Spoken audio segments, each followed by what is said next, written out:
I saw infants shredded by American bombs. I have seen children that were burnt like meat, ignored on a grill for hours, burnt to charcoal. Specifically, little girls tended to have their lower extremities targeted deliberately, and boys in their genitals when they're young, and older boys got kill shots. I have seen pain, and I have seen devastation, and I mean to tell you that all of those experiences combined don't equal to what I saw in Gaza on my very first week in Rafah. I saw infants shredded by American bombs.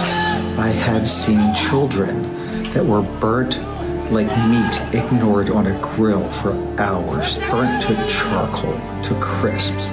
I have seen children that were shot specifically and targeted specifically. Little girls tended to have their lower extremities targeted deliberately, and boys in their genitals when they're young, and older boys got kill shots. In fact, I saw one little boy, 5 years old, shot in the genitals, not by just a regular rifle, but by an American Apache-made helicopter gunship, which saw this boy riding a bicycle, squared up in front of him sideways, and then shot him right in the groin. In fact, one father witnessed the second shooting of his kid. He felt him being pulled out of his hand, thinking he stepped into a pothole. And instead, when he looked for him, he was 10 feet away, about 2 meters, saw him on the ground, and then heard the second shot as he saw his son's head explode.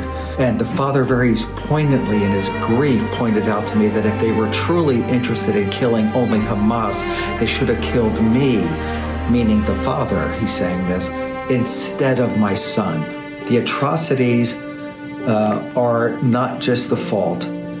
All of these atrocities are not just the fault of the Israeli government. They're mostly the fault of the United States government and that of Germany and Italy and every other European country that supports the IDF financially and by supplies.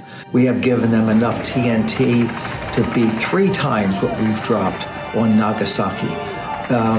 In terms of TNT equivalent, we have been responsible for the death and misery of more children than at any point in history. The most occupied territory by Israel in the world is not the Golan Heights. It's certainly not the West Bank, and it's not even Gaza at this point. The most occupied territory in the world is the U.S. Congress building.